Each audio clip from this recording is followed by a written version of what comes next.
tracking, alerting, protecting. This is WKYT This Morning. Good morning to you. Happy Hump Day. It's your Wednesday. I'm Bill Bryant. And I'm Rebecca Smith. It is September 30th. Last day of the month. And now at 6:30, lawyers for embattled Rowan County Clerk Kim Davis say she has had a private meeting with the Pope. Well, he lost the Republican nomination for governor by less than 100 votes, but James Comer says he's now set his sights on another political office. And Kentucky's 3 candidates for governor are preparing for another debate today. We still have a little rain out and about this morning. We're going to have it this afternoon, too, for some. This isn't a widespread rain event like we saw yesterday, but it is there. Spotty showers in the forecast. Today's forecast, 65. Temperatures aren't rising that much more, and neither is the change in the sky conditions. We'll get into that weekend forecast. That's when it gets interesting. It's coming up.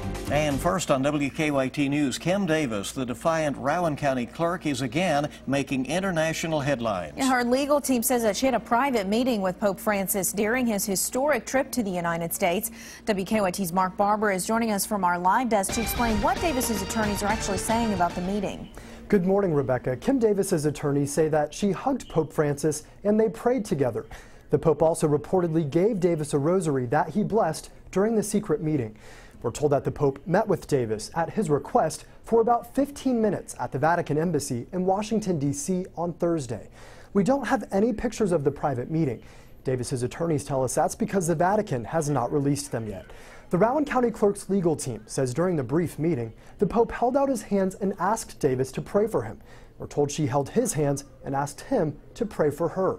In a statement, Davis said, quote, "I never thought I would meet the Pope. Who am I to have this rare opportunity? I am just a county clerk who loves Jesus and desires with all my heart to serve him," end quote. Davis has been making headlines around the world for defying court orders to issue marriage licenses.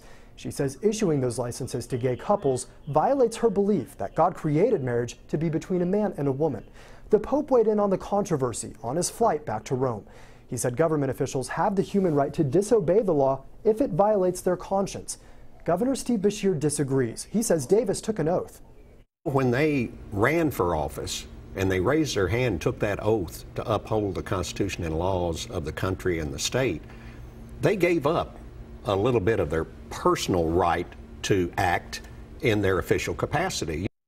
Davis's attorney says that before her meeting with the Pope wrapped up, he thanked her for her courage and told her to stay strong. From the live desk, Mark Barber, WKYT. All right, Mark, thank you very much. Now to a developing story just into our newsroom this morning. Kentucky's Republican Agriculture Commissioner James Comer says he will run for Congress to replace retiring U.S. Representative Ed Whitfield. Whitfield announced yesterday that he would not seek re-election after spending 20 years representing Kentucky's 1st congressional district in Washington. The heavily Republican district consists of 35 counties in western Kentucky that includes Comer's hometown. Comer lost the Republican nomination for governor by just 83 votes in May, but he won in most of the 35 counties in the 1st district, getting 55% of the vote in the Republican primary in those counties. And that district really reaches all the way over, includes part of western Lincoln County as well as Casey County, so it stretches toward this area as well. Well, new this morning, police have made an arrest in a Lexington home invasion. Michael Walls is charged with 2 counts of burglary. Last week, police say a man woke up to find Walls and another man in his home on Mount Foraker Drive. When he confronted the intruders, they shot him.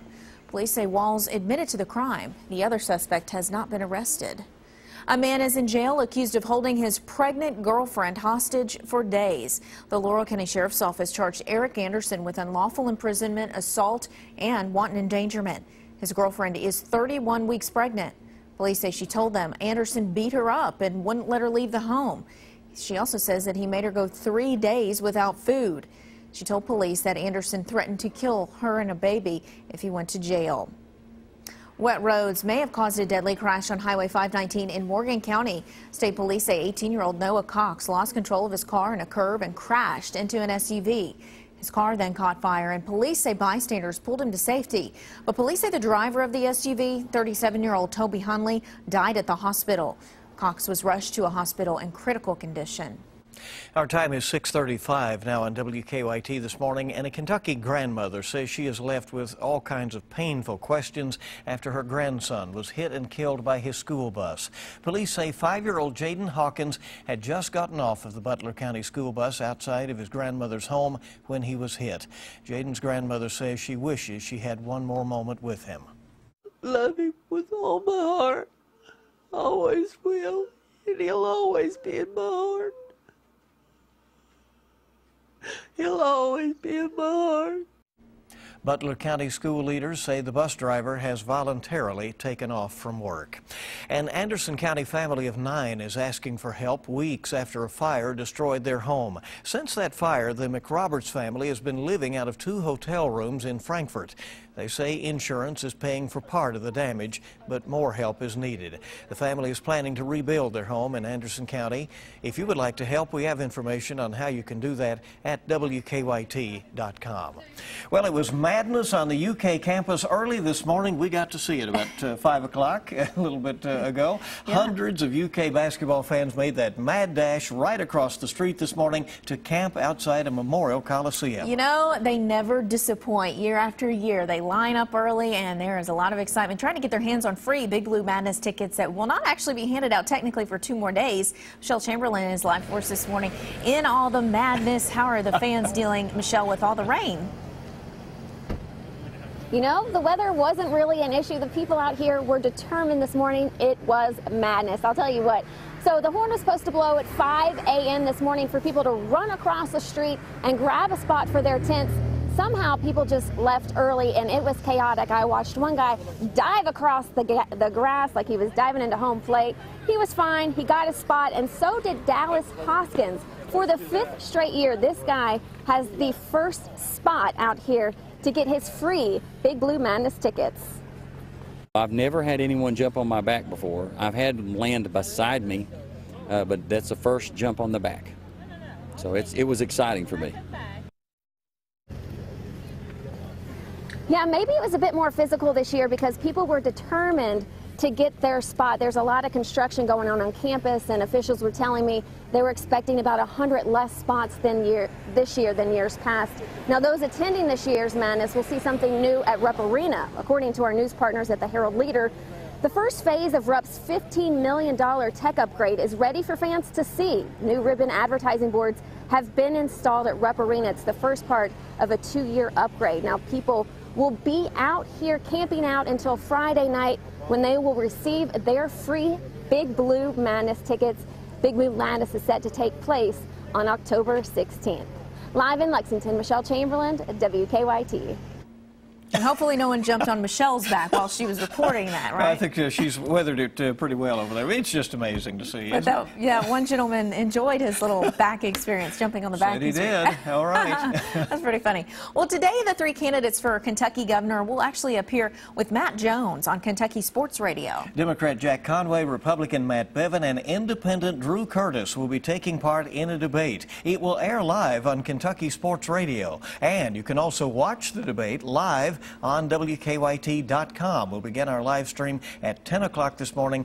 Just look for the banner on our homepage, and we will take you there as part of our WKYT campaign coverage. Republican presidential candidate Rand Paul will campaign with Matt Bevin this weekend. Paul will speak at a rally for Bevin Saturday at Kentucky State University. The rally comes before a forum at the university focusing on minority issues that Bevin and his running mate are scheduled to attend.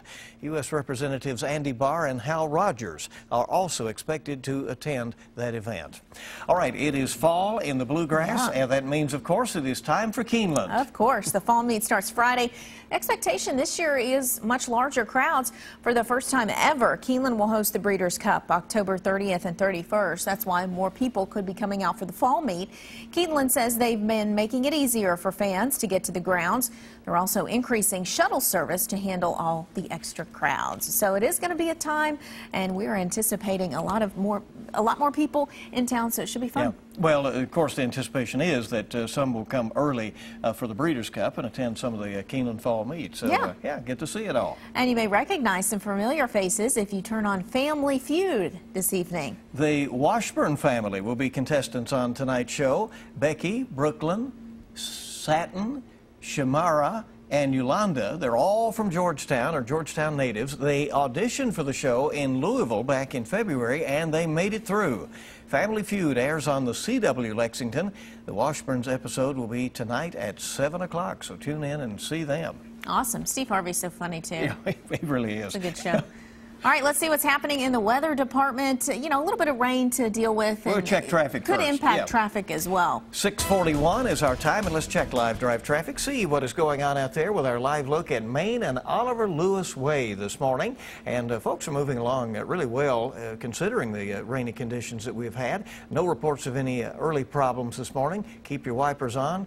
As we said earlier, get your car in shape for what's to come. We'll leave it right there. And hopefully, you know, the rain will not last all day, but we are going to check in with Mike a little bit later to see if that's the case. It's a good ride-in so far. More WKYT This Morning is on the way here on your Wednesday. An undersea discovery is leaving scientists both baffled and excited. Find out why this turtle is so special coming up after weather. And we have a little rain out there this morning, but really the bulk of it is still back toward the west, heading our direction. We'll get into that forecast and also a very complicated weekend forecast with a tropical storm and a system converging into one. We'll get into that coming up.